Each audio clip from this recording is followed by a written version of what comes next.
Let us give them a hand of praise. Very wonderful. Sibingelele tubelibandla lonke egameni lika Jesu. Hallelujah. In the name of Jesus. Celebrate that you came along in the name of Jesus. Oh Jesus. Oh Jesus. Hallelujah. So today we will be talking about fearing the Lord. The fear of the Lord. Do you know that Jesus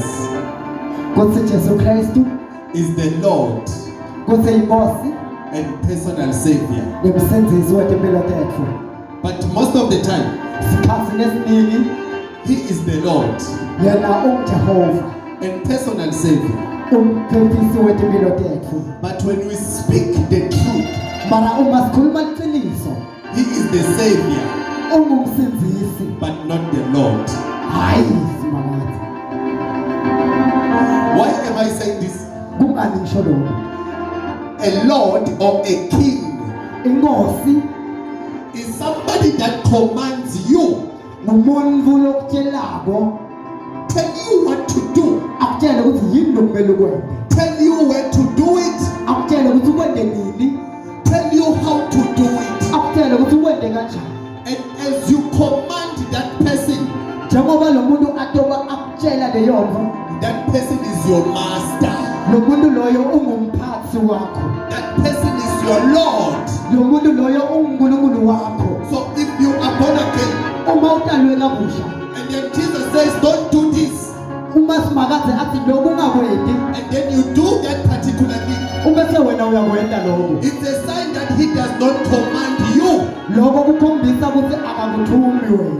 that's a sign that He is not your Lord, because you don't take instructions from Him. Please move with me slowly. Thank you, Jesus. So a king is somebody that has power, somebody that is in control, somebody that is ruling or reigning. So if you don't do what He tells you, He is not your king, because you are not afraid of Him. Holy Spirit, Holy Spirit, Holy Spirit. Now let's go to the book of Jonah. Jonah the prophet. Jonah chapter 1. Jonah chapter 1 verse 9 and 10.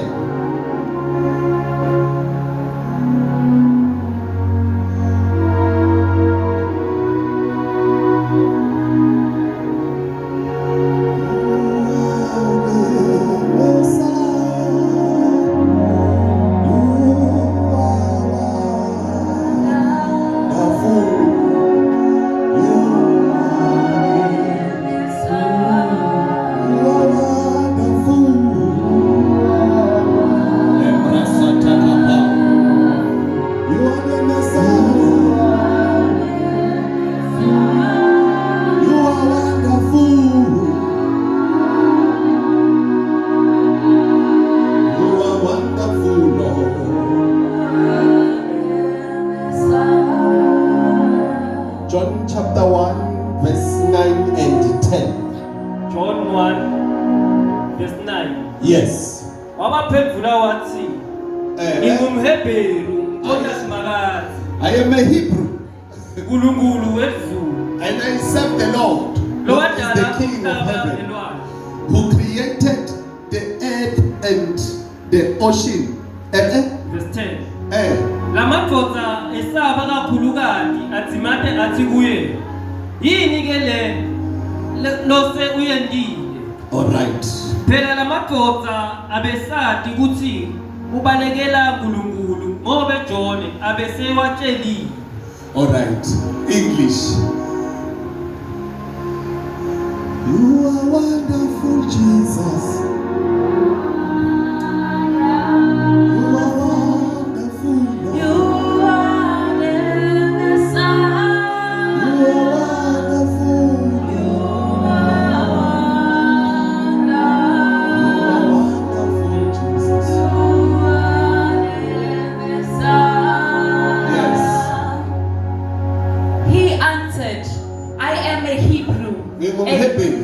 And I worshiped the Lord, my God, the God of heaven, who made the sea and the land.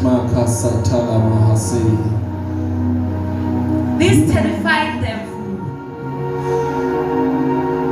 and they asked, "What have you done?" They knew he was running away from the Lord.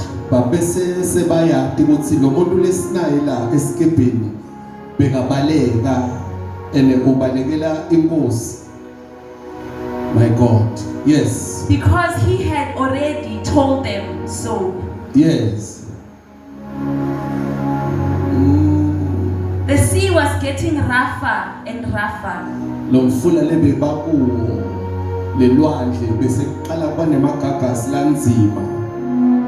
So they asked him, "What should we do?"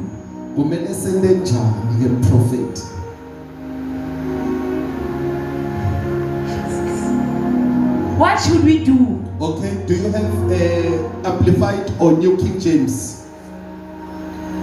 Amplified or New King James? You are the Messiah. You are wonderful, Jesus.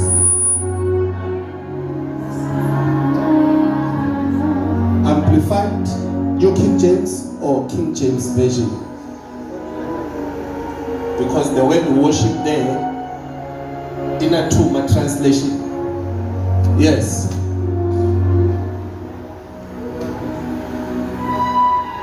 You don't have it. Read. I will give a background of the prophet so that you understand a lot of things before we preach. Read.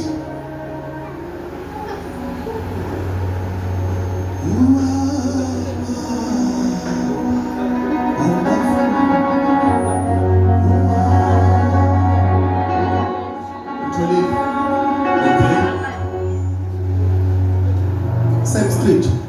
John 1:9. And he said unto them, I am in Hebrew. There's a reason why he is telling them this. Yes.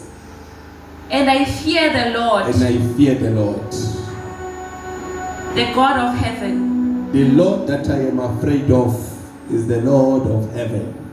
Which had made the sea and the dry land. All right. Now, according to the Amplified, the Bible says, I am a Hebrew. I fear and worship the Lord. And this God that I fear is the one who created the ocean and created the dry land. Let me give you a history of what was happening in that time. Now he says, I fear the Lord. That's a personal position of the prophet. I am afraid of Jesus. But there is an irony there. Because I cannot come to you, beat you up, and then say I am afraid of you. I cannot come to your house and steal something from you and then say I am afraid of you. I cannot come to your workplace, get you fired, and say I am afraid of you.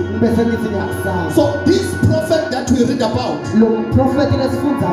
God comes to him and say go to Nineveh. And then he goes to Tarshish and then says I am afraid of God. There is a lie there. If you are really afraid of God, why did you oppose his message? Jonah was not afraid. Jonah bekangamsabi. Let me tell you what was happening. Athi ngitshele bekwenzakalani. John the prophet. Johana umprofeti. Jonah the prophet. Jonah umprofeti. This is what was happening. Naku lo bekwenteka. In Nineveh, eNineve they were killing Israelites. bebabulala ema-Israyeli. Are you hearing me? In Nineveh, eNineve by that time, ngaleso sikhathi they were killing Israelites. bebabulala ema-Israyeli. So Jonah the prophet Jonah umprofeti hated people in Nineveh. wabazonda abantu labaseNineve. He prayed daily for God to kill the people in Nineveh. Bekathandaza mihla yonke ukuthi simakaze abulale It was his desire for God to punish the people in Nineveh. Bekuyisifiso sakhe ukuthi simakaze aphanishe abantu labaseNineve. So one day a message from God came to the prophet. Lilanga lelilodwa imessage yafika kuyo And the prophet is waiting for a message that he wants to hear. yena bekalinze imessage ngefuna kuyiva. That I have heard what they are doing in Nineveh. Kuthi nikuvile labakwendake eNineve. And I will go and destroy them. Ngitawuya ngiyoba destroy. But God did not say that. Mara simakaze akazange asho lokho. He came to Jonah Wenta kuJona and said, if they do not repent, uma bangaguquki I am going to destroy them. ngitaba destroy. If they do not change, Uma bangaguquki I am going to make them perish. ngitaba shizisa. I will make them disappear from the face of the earth. ngitaba yena bangabi khona nje emhlabeni. Remember what the people were doing. Khumbula lo bekwentiwa abantu. They were destroying Israelites. Beba destroya ema-Israyeli. So this is what they will do. Naku lo bebatokwenza. They will take you while you are alive, Bebatokuthatha uphila. bury you while you are alive, Bakungcwabe uphila. and they will only leave your face facing the sun. Batawuyekela nje ubuso bakho bubukela ilanga. So what is going to kill you Lokutobulala wena is the heat of the sun ngilokushisa kwalelanga and the heat of the soil. nalokushisa kwalomhlaba. That is how people in Nineveh killed the Israelites. Yileyo indlela bebabulala ngayo ema-Israyeli. So Jonah was angry at the people. Jona bekakwate kakhulu kula akwatelela abantu. At the same time, he was afraid of the people. Ngesikhathi lesisodwa bekabasaba labo bantu. So when God came to him and said, go to Nineveh, Uma simakaze eta kuye athi hamba uye eNineve. Jonah says, I want to show you that I respect you. Wathi Jona ngifuna ukukukhombisa ukuthi ngiyakuhlonipha. I want to show you that I obey you. Ngifuna ukukukhombisa ukuthi mina ngiyakulalela. I will go and preach, Ngitawuhamba ngiyoshumayela. but not where you are sending me. Mara hayi la ungithumela khona. I will deliver the prophecy, Ngitayihambisa le prophet. but not to those people. Mara hayi kulaba bantu. Because those people, Ngoba laba bantu I want them not to hear the message, ngifuna labantu bangayiva le message. so that they will die. So batokhona kufa. So because they are killing your nation, Israel. Ngoba babulala abantu bakho baka-Israyeli. So God came to Jonah Simakaze wata kuJona and said, the prophet, wathi mprofeti go to this particular place, hamba kulena ndzawo. deliver this particular message. Hambisa lesi siprofeti. And if they do not repent, Uma bangaguquki this is what you have to note in mind. nakulo kumele ukwakhe endondweni. Nineveh and Hebrew, eNineve nemaHebheru these are two different provinces in two different countries. leti tindzawo letibili letingafani. Because Hebrews are found in Israel, maHebheru atholakala e-Israyeli. but Nineveh is found in Iraq. eNineve itholakala e-Iraq. Jonah was a foreign prophet in Nineveh. Jona beka wokuqhamuka eNineve. That's why he had to use a boat crossing the sea for him to go and preach. Kungako bekasebenzisa umkhumbi ukuze ayofika nayo shumayela khona. So the first prophet to preach overseas, Umprofeti wokuqala wokushumayela ngaphandle kwemave, Prophet Jonah. Prophet Jona. So now as he went to preach, Njengoba ahamba yeshumayela, he's preaching to people of a different skin color. ushumayela ebantwini labangafani naye ngekwelibala. That's why he had to explain that as you see me like this, I am a Hebrew. That's why I'm different ukuthi umbona nginje ngingumHebheru and I have a different God and naNkulunkulu lohlukile from your God. kunalo wakini. Mine created the heavens, Lo wakami udale lizulu, the wind, umhlaba, the clouds, the ocean, the animals, tilwane, the plants, everything in it. konke kudalwe nguye. I am a different breed. Mina ngihlukile. I will go to a different country Ngitawuya endaweni lehlukile and I will tell them and ngitawufika ngibatshele that my God, kuthi uNkulunkulu wami who is the creator of the heaven, lo dale lizulu is gonna create your God utawudala wenu uNkulunkulu and destroy him aphindze futhi amshabalalise, and destroy you aphindze futhi ashabalalise and nawe, destroy your country. aphindze ashabalalise naleli vele. My God. uNkulunkulu wami. Are you with me, somebody? Thank you, Jesus. So Jonah Jona wanted the people to die, bekafuna labantu bafe, and then he began to preach, wabese uqala kushumayela, moving from one community to another. ahamba tindzawo netindzawo. He had 40 days to deliver the message. Bekanemalanga langu-40. Remember, when we talk about 40, Khumbula uma sikhuluma nga-40 we are talking about the completeness of the heavens agenda. sikhuluma ngekugcwaliseka kwe-agenda That is the yasemakhaya. reason why Kungako Jesus simakade fasted for 40 days. wafasta 40 days. Moses Fasted for 40 days. wanzila 40 days.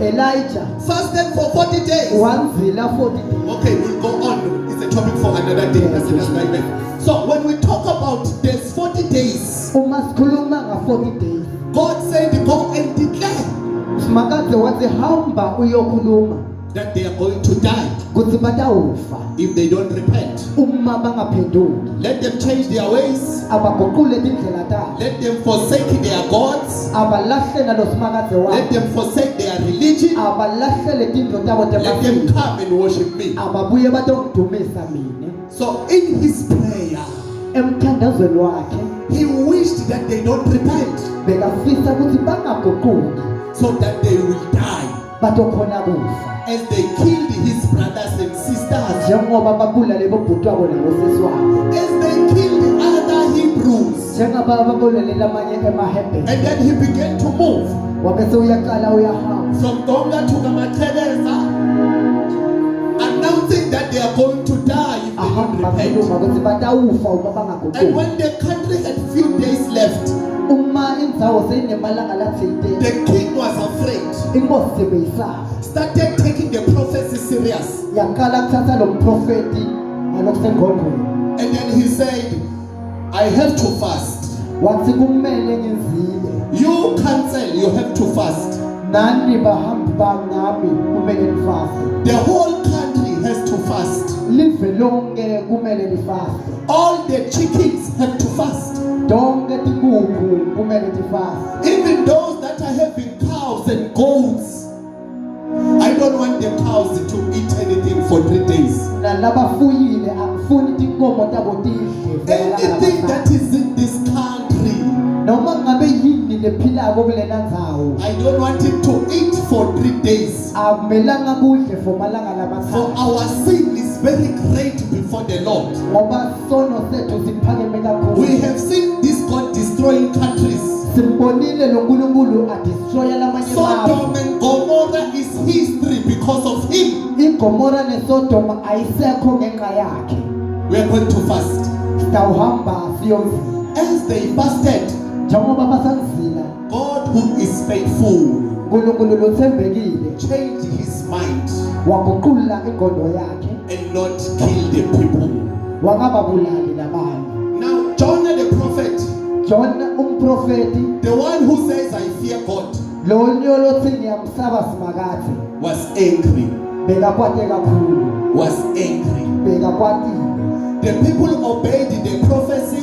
Labantu basilandzela siprofeti, He was supposed to be happy bekumele ngabe uyajabula that they believed that he is a prophet.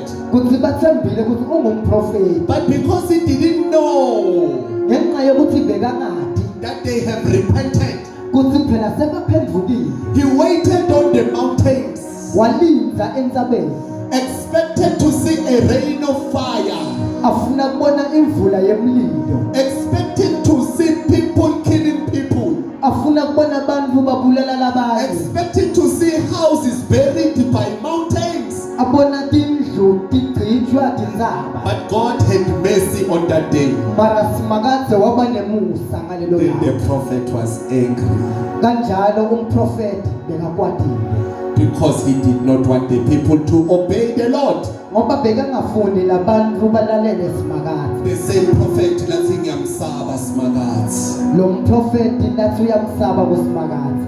did not want people to come back to Jesus. Bekangafuni bantu basonzelane nasimakadze. Child of God, are you hearing me? Mfana kaNkulunkulu ngabe uyangiva. So now, Yalo as the people repented, uma labantu sebaphendvukile God did not kill the people. simakadze akazange ababhubhise. He accepted their redemption or restoration, Wabamukela ngokuphendvuka kwabo. and then he forgave them. Wabese uyabathethelela. The story goes on, Jonah sleeping, and then the tree and stuff, God coming to him, saying, why are you angry on a tree you did not create? It goes like that. But let us go back now to the verse. Jonah 1 verse 9. Fearing the Lord. Kusaba simakadze. Ngifuna wena. Ngifuna wena.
Jonah 1 verse 9. John 1 verse 9. Yes. And he said unto them, Ngoba siyabaphendula. I am an Hebrew, Mina ngingumHebheru waka-Israyeli. and I fear the Lord, Ngisaba ngiphinze ngidumise simakadze lo yedwa. the God of heaven, uNkulunkulu wemazulu. which had made the sea and the dry land. Yes. So the question is, does Jonah fear the Lord? Umbuto ukuthi Jona uyamsaba vele simakadze. The one who didn't respect the location. Longazange ahloniphe indzawo. God said, go and preach emabhasini. Simakadze wathi hamba ushumayele emabhasini. And said, I cannot go there. Wathi ngeke ngiye I le. prefer to go and preach on the stop sign. Ngamane ngihambe ngishumayela la kumakhona timoto. Come and worship me. Buya utongidumisa. And said, you will not go there. Wathi ngeke ngiye le. Those people in church are gossiping a lot. Labantu labasesontweni bayahleba. Go and join the leadership. Wathi hamba uyojoyina leadership. I don't want to be part of that group. Angifuni ukuhlanganyela nalabo. Be part of the preachers. Bani lomunye wena bashumayelabo. No, I rather give in offering. Ngamane nje nginikele kuphela. I don't want anything to do with those people. Angifuni lento kuhlanganisa nje nalabo bantu. You are a Jonah. Wena umjona. God is sending you what He wants. Nkulunkulu ukuthuma kulela afuna kona. You are going where you want. Wena uya la ufuna khona. You even come up with dreams from the devil. uze ute nemaphupho kaSathane. Saying God told you that you have to withdraw from the church. Uthi simakadze uthi phuma esontweni. God says I must stay away from the worship team. uNkulunkulu uthi mangisuke ku-praise team. I feel it in my spirit Ngikuva ngaphakathi that God does not want me to be here. kuthi usimakadze akangifuni ngibe la. You are a Jonah. Wena umJona. You don't fear the Lord. Awumsabi isimakadze. You don't fear the Lord. Awumsabi isimakadze. We are a chosen generation. Thina singulabakhethekile. But we are a generation that does not fear God. Mara thina asimsabi isimakadze. We are a generation that is not afraid of Jehovah. Thina asimsabi isimakadze. That's why we sleep and come to preach. Kungako siyalala sibuye sitoshumayela. We sleep and come to sing. Siyalala sibuye We are not afraid of standing on the altar, asisabi kuma ku-altar.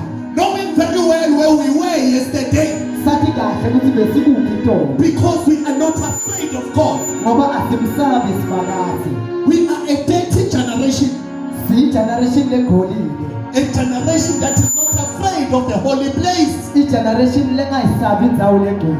We do what we want, Senza lesifuna kona. whenever we want to do it. Ngesikhathi lesifuna ngaso. Before we lift our hands to the King, Singakaphakamisa isandla tethu kusimakadze. we come to the altar and do as we please. Sita ku-altar sitoyela lesifuna kona. We don't fear the Lord. Asimsabi isimakadze. We are people in these days. Bantu balesikhathi We are not afraid of God. asimsabi uNkulunkulu. We are not afraid of God. Asimsabi uNkulunkulu. A person will know very well that I am planted on a program. Umuntu wathi kahle ukuthi ngifakiwe kusasa ku-program. I will be preaching, Ngawube ngishumayela. but today they are in a corner with a man or a woman. Mara namuhla basemakhoneni. Ya. They know very well that I will be leading intercession, Bathi kahle ukuthi ngawube ngilida but i-intercession. they are proving and drinking before the day. Mara bajayiva banatheka nzima kabi. A generation that does not fear God. Bantu labangamsabi isimakadze. People not afraid of the anger of God. Bantu labangalisabi lilanga laNkulunkulu. People who believe that the forgiveness of God is for nothing. Bantu labathemba ukuthi kuxolelwa ngisimakadze akusikwalutho. They know that God will forgive, so why should we worry? Bayathi ukuthi isimakadze utabaxolela so kungani babe nenzalo. Child of God, Mntwana kaNkulunkulu. lot of us here Labaningi bethu la. who say that we are afraid of God. Labathi siyamsaba simakadze. When we say we are afraid of God, Uma sithi siyamsaba we simakadze. just mean that we worship God, Sisho ukuthi siyamdumisa nje. not that we fear Him. Hayi ukuthi siyamsaba. Not that we fear Him. Hayi ukuthi siyamsaba. Not that we fear Him. Hayi ukuthi siyamesaba. Child of God, tell me, Mntwana kaNkulunkulu tshela mina. how many people are in this universe? Bangaki bantu labakhona? But a place for you to do fornication is inside the church. How many girls you will pass around the mall, the town, the streets and everywhere? Ayingaki amantombazane lonto wadlula konke la uhamba khona. But the only people you see to propose and sleep around with is inside the house of God. Mara bantu lobabonako nje kulala nabo labaphakathi ebandleni Because you don't respect God. ngoba awumsabi uNkulunkulu. You are not afraid of God. Awumsabi uNkulunkulu. You are not afraid of God. Awumsabi uNkulunkulu. That is why the Bible says, Kungako iBhayibheli lithi when you see wickedness happening in the holy place, uma ubona kungcola kwenteka endzaweni lengcwele as you are reading, be careful. usafunda kaphela. We are in the last days, Sisemalangeni okugcina. days of the coming of the Lord. Emalanga okubuya kwasimakadze. We are a generation Thina siyi-generation that is prophesied leya prophet. to bring God from heaven to earth Kuletha simakadze from ekhaya emazulwini ete emhlabeni. at the same time to sing like never before.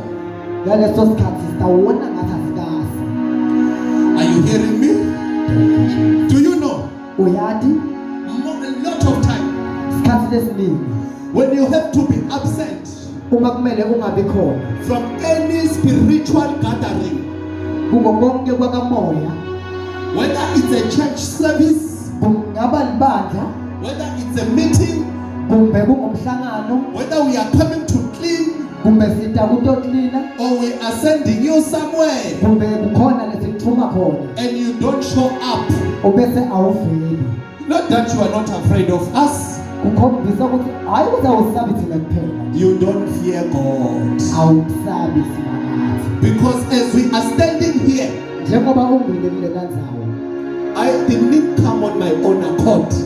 angikethi nje ngedwa nje There is somebody that came to me ukhona umuntu lotekile and said, I want you to go and preach. wathi ngifuna uhambe uyoshumayela And I said to that person, ngathi kuloyo muntu I don't want to be a pastor. angifuni ukuba ngumfundisi mina I rather help the poor. ngamane ngisite tinzanzana Then I opened the legelela. ngabese ngivula ilekelela I became a Jonah. ngabese ngiba mjona God was sending me to somewhere. simakadze khona bekamthuma khona I didn't want to be a pastor. bengingafuni mina kuba ngumfundisi But because of fearing the Lord, mara ngoba ngimsaba simakadze they told me that I will die. bangitshela ukuthi ngidawufa I will die at the end. ngidawufa ekugcineni And then God showed that He called me. bese simakadze wangikhomba ukuthi phela mina ungibitile I ended up opening a church. ngabese ngiyalivula libandla But the story stands. bathi solo impilo njalo izayo What is to fear the Lord? yini kumesaba simakadze What is to fear the Lord? yini kumesaba simakadze In the book of Proverbs, encwadzini chapter 9, verse 10, chapter 9 verse 10 it says the beginning of wisdom lithi kuqala kokuhlakanipha is the fear of the Lord. kwemasaba simakadze Anybody that does not fear Jehovah noma ngabe ngibani longamsabi simakadze is not wise, akakahlakaniphi does not have wisdom. akanako ukuhlakanipha That is the reason why the Bible says, kungako libhayibheli lithi I am not afraid of the gospel of the Lord, angisabi mina simakadze for it is foolishness on the ears of those who are perishing. ngoba kungulima etindlebeni talabo lababhubha But to us who believe, mara kithi lesemethembako to us who are saved, kithi thina it lesisinzisiwe is the power of the cross.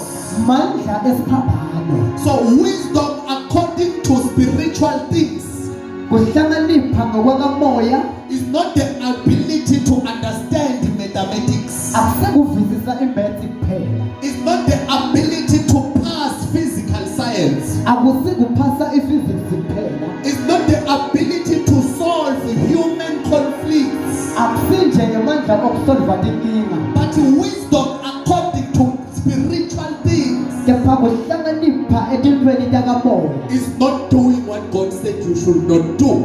kungenti loku simakadze athi ungakwenzi Is staying away from what God said you must stay away from. kuhlukana netinto simakadze lathi kuhlukana nato Is to be wise enough to fear God. kuhlakanipha lokuphakeme kokuthi wena usabe simakadze The more you understand the things of the Spirit, uma uvisisa tinto takamoya you will understand that Jesus is not your friend. utawuvisisa ukuthi simakadze akusimngani wakho As much as He said, you are now my friends and brothers. njengoba asho nje athi nyalo singumndeni sibangani But when you understand, you will not treat Him as a friend. uma uvisisa ngeke umfananise nemngani When you understand the anger of God, uma uvisisa ilaka lasimakadze what God does to people who doesn't fear Him, kuthi wendani simakadze bantwini labangamthembi my God. Ecclesiastes 12, verse 18. Umshumayeli. Ecclesiastes 12:13.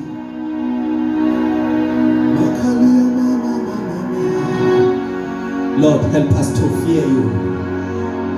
Help us to be afraid of you. For you are God. You are loving, but you are also holy. You cannot allow a sin to go unpunished. Remember us, for we do not know what you can do to those who do not listen. Forgive us. forgive us. One day, one man of God called me and said, "The man of God, I want to invite you to come and preach. But I want us to fix something before you come." I got your number from Apostle so and so. And he said you came to his church. You preached. You prophesied. Delivered people. But you didn't want him to give you money.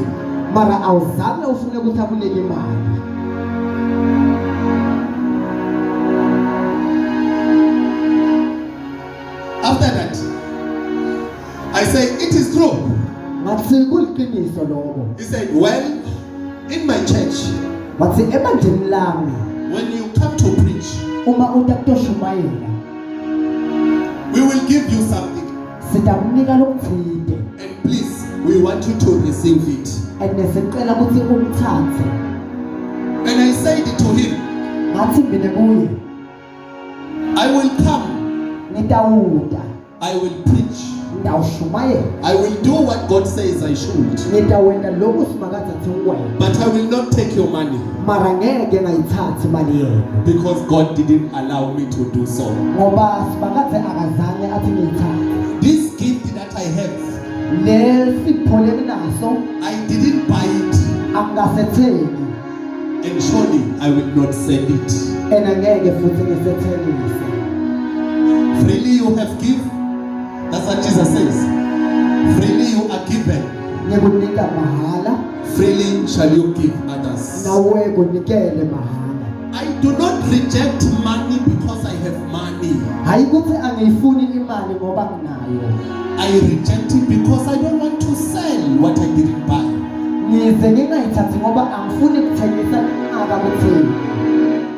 It becomes better if you say, "Man of God, how much was your petrol?" I tell you, then you put it.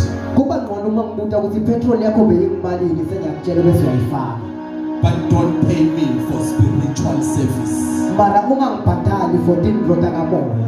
It's part of the reason why I don't do one-on-one. Because I don't want people to give me money. Because I don't want to sing before the Lord. Not that one-on-one is wrong. But God didn't personally allow me to do it.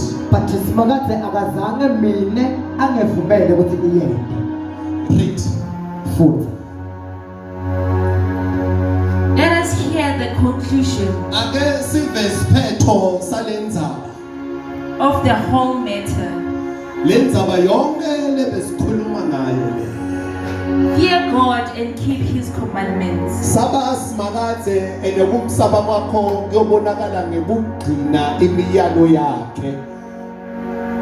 For this is the whole duty of men.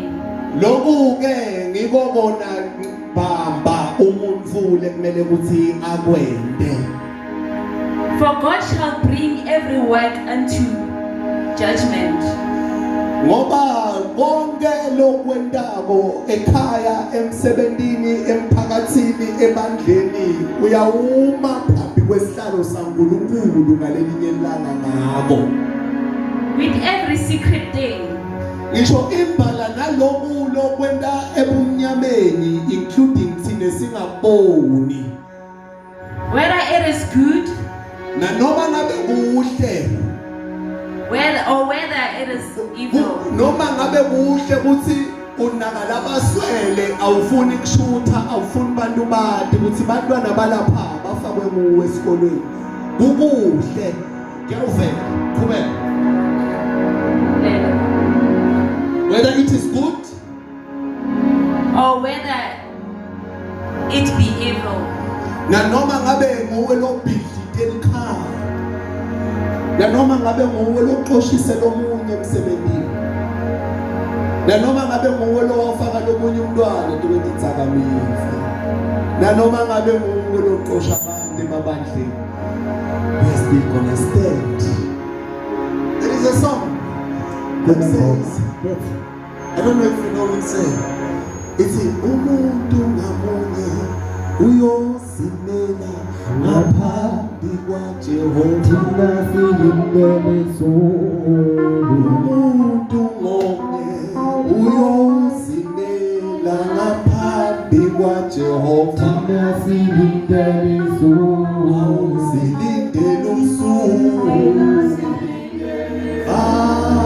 silindele uJehova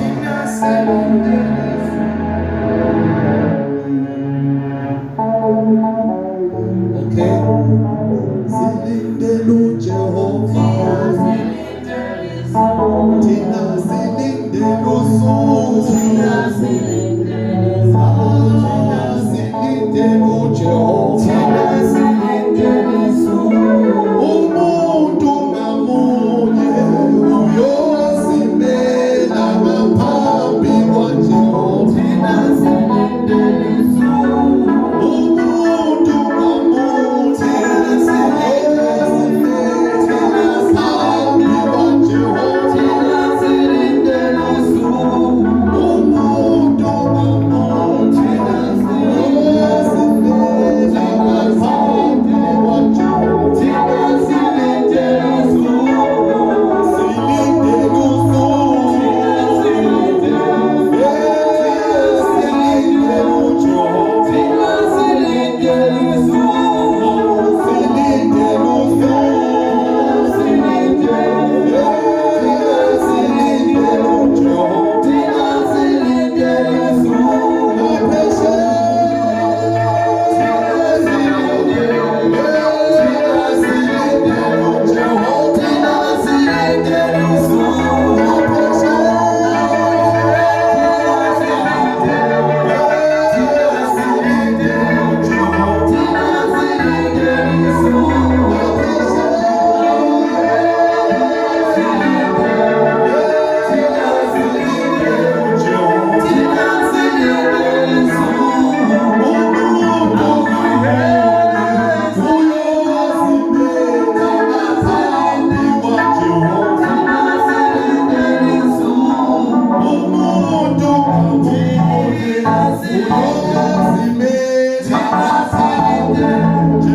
Hallelujah.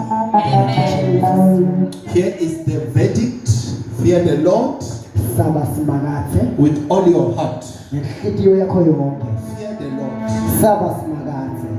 Make it your daily activity. Make it your daily activity to be a young or old person who does the will of God, who does not deliberately disobey God. Some of the things we are daily battling is because we don't fear God. Some of the things that are challenging us is because we don't respect God. You come to God, spit on His face, and then tomorrow you come and say, God, I need a job. You come to God, slap Him on His face, then tomorrow you come and say, Lord, my marriage is drowning, my family is not coming together. But you don't respect God. Some of the things that you are challenged by, the witchcraft that is working on you, is not because the witches are powerful, but because you don't respect God. kungoba awumhloniphi isimakazi. I am not talking about respecting your pastor. Angikhulumi ngokuhlonipha umfundisi wakho. I am a nobody. You can disrespect me as you want. Mina ngisingumuntu nje ungangizelela ngendlela lofuna ngayo. I'm not talking about respecting church. Angikhulumi ngokuhlonipha libandla. I'm talking about God. Ngikhuluma ngasimakazi. John said with his mouth Jona wakhuluma ngemlomo wakhe. and said, I am an Israelite. Wathi mina ngingumIsrayeli. I fear the Lord. Ngiyemesaba simakazi. But the actions were different. Kepha tento takhe betehlukile. He was a prophecy for this generation. Bekangumprofeti wanyama.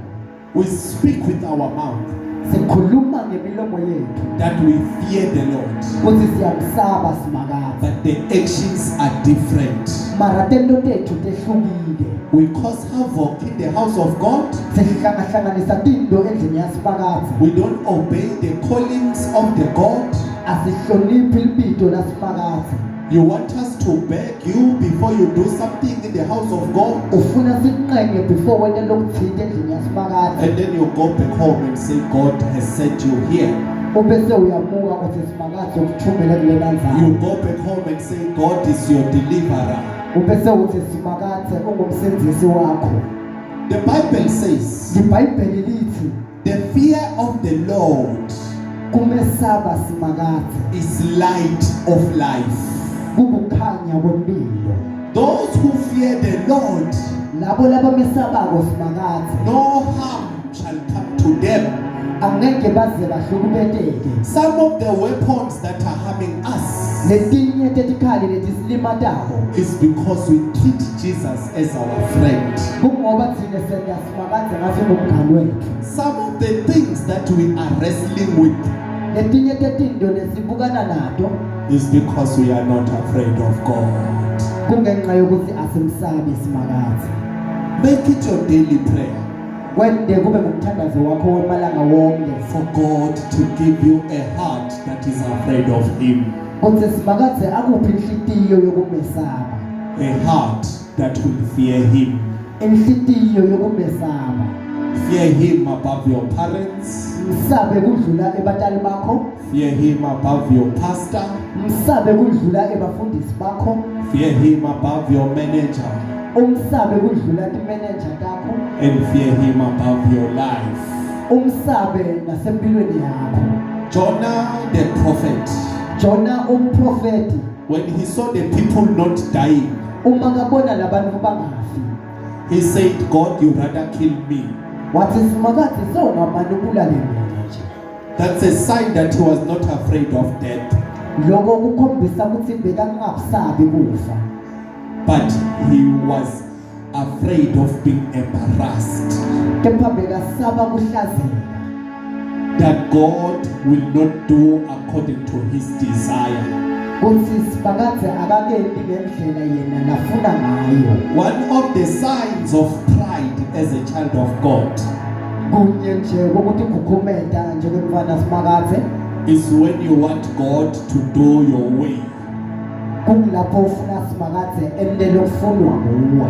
when you want God to do things according to you, Uma ufuna simakazi endetinto ngendlela yakho, but you are failing to do things according to him. mara uyahluleka kwenda tinto ngendlela yakhe. You want God to give you that job exactly this month, Ufuna simakazi akunike lowo msebenzi kuyo yona lenyanga lena, but you have not yet given your life to him. mara usenganikeli impilo yakho kuye. You have not accepted the calling from God. Awukazivumi. You know very well that you are called. Wathi kahle ukuthi ubitiwe. You know very well that you can do some of the things we are struggling with, Wathi kahle ukuthi lokunye kwetinto lesihluleka kubo wena ungakwenza, but you don't do it kepha awukwenzi because you are not afraid of God. ngoba awumsabi simakazi. You don't fear God. Awumsabi simakazi. You don't care about the things of God. Awunendzaba netinto tasimakazi. One day Jesus said to the Pharisees, Ngalelinye ilanga Jesu Kristu wathi kubaFarisi, you do not love the things of God. awuthandi tinto tasimakazi, You do not understand the things of God. awutivisisi child of God, mfana kaNkulunkulu one of the signs that you have fallen into leyodwa likhombisa ukuthi uwile is when God has to beg you. kulapho ukuthi simakade kumele akunqeme When you want to be God before God. ukuthi wena ufuna kuba uNkulunkulu kuNkulunkulu. Some of you listening to me, labanye benu lenilalele mina you don't come to church unless you are in the program. awuthi esontweni ngaphandle kokuthi uplantiwe ukuthi utoyina lokuthinde You are not afraid of God. awumsabi simakazi. Some of you listening to me, labanye benu lelidla liphimbo lami you can just sit and not come to church while you are not doing anything. ungahlala nje ungeyite ebandleni kuba wende lutho. Maybe you are staying far. kungenzeka uhlale ekutheni It's understandable when you don't have money. kuyavisiseka ungenayo imali.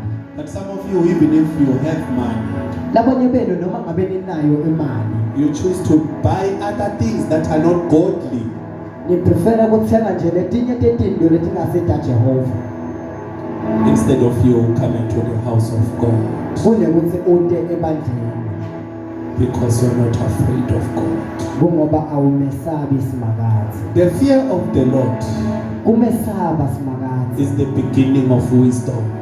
kuqala kokuhlakanipha. I want to usher you to prayer. ngifuna sihambe siyothandaza.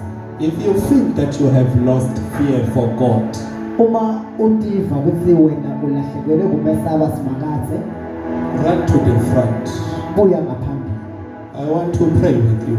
ngifuna ukuthandaza kanye nawe. If you feel that you are no longer afraid of God, uma utibona ukuthi wena usamesabi simakazi it is not a natural feeling. akusiyinto le right. It is not a natural feeling. akusiyinto le kahle. You can speak anyhow.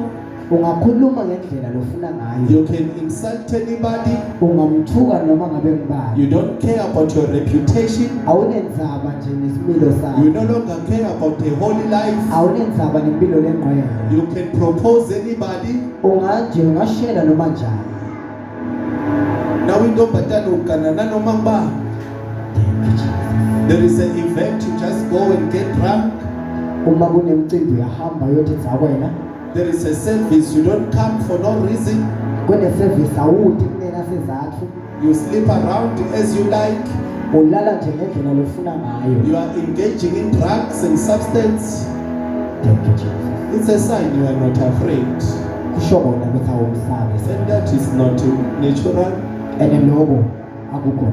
I want to pray with you ngifuna ukuthandaza kanye nawe. that may God help you. kuthi simakade akweside. So if you don't have the fear of God, uma ungamsabi simakade which Solomon calls wisdom, lo Solomon kukuhlakanipha. I want to pray with you. ngifuna ukuthandaza kanye nawe. Please come to the front. Ngicela ude ngaphambili. Oh, Baba, ngiyabonga.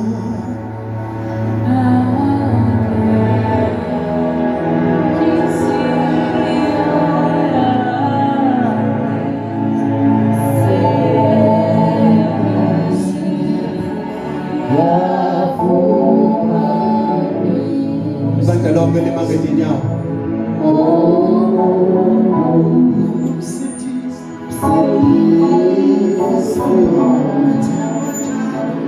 Lebe ngikhuluma nabo basondzela phambili.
say Gulugulu and then this altar call.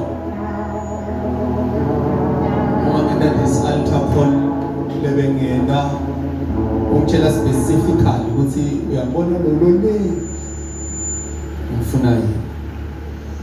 As I was calling the altar call, the man is not going to come, but he did.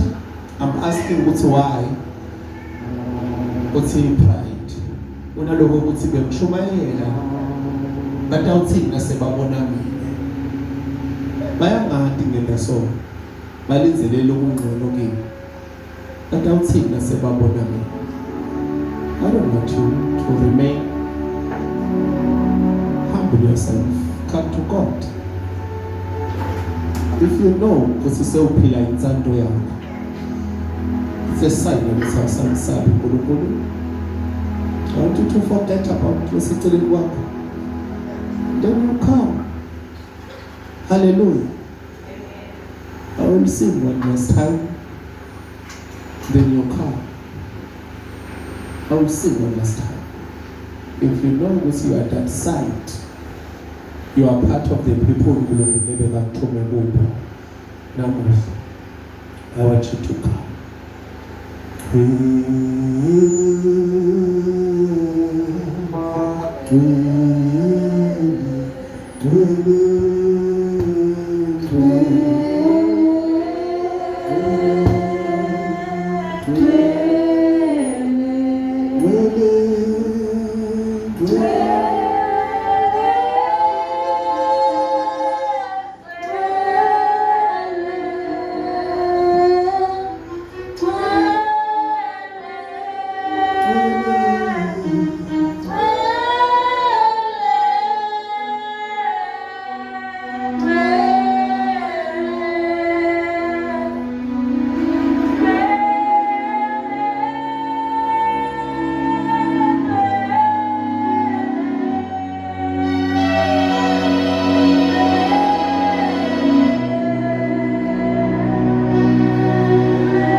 Lift up your hands.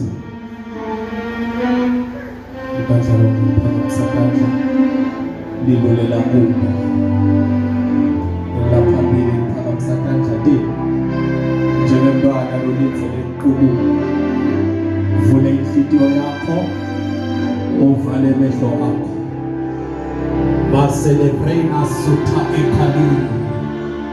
Holy Adonai, Holy King of Salem, Lord Jesus, you are the Lord, Holy soon coming King. Bayete, wena lolondoloza uIsrael, phakeme dwala lasehlane.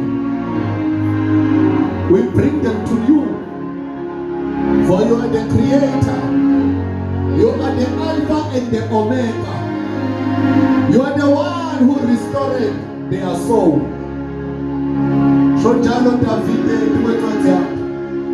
as you restore my soul, Father, restore them to the position of salvation, to the position of holiness, to the position where you have called them, where they will know you are mighty and fear you, for that is true wisdom.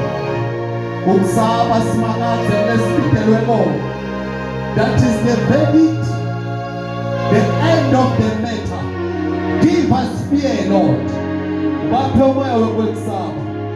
Baksabe bumnyameni babodwana, baksabe libandla lingekho, baksabe mehlweni abantu, baksabe labasebenzela khona, baksabe bahambe emigwaqeni, baksabe babonwa abantu, baksabe phambi kwebandla, baksabe babodwa, abantu ukuthi uNkulunkulu lona mehlo lasekusithekeni, lona mehlo lasebumnyameni, bagqolise Nkosi ngemoya wakho longcwele, bagqolise Nkosi ngemoya wakho lolungile. Father, I pray for the redemption and restoration of their soul to where you have called them. The place of holiness. In the name of Jesus. That is seek first the kingdom of God. They are here, Lord. Abangateli docela misebenzi. Abangateli docela kuthula. Batele docela umoya wokusaba. Moya wekunene inzando yabo. Moya wekunene izifiso zabo. Moya wekuthi bakwazi ukuthi uNkulunkulu bangaphumi baye la ungafuni khona. Bangadli lo ngafuni badle bona. Banganathi lo ngafuni banathe bona. Everything that they will take in, they are giving you permission to authorize it. In the name of Jesus. Holy Spirit of the living God, you are the helper. Help them to fear you. Help them to fear you. Help them to fear you. In the name of Jesus. They will go out of this place with a new strength, with a new power, with a new energy. They will have the ability to fear you. For you alone is God. You are mighty Jehovah. You are holy Jehovah. I present your children to you. They are not anything for the pina, but they are Musaba. Give them the spirit of fearing you. In Jesus' name we pray. Evangelist, amen. It is done. We may be seated.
Hallelujah.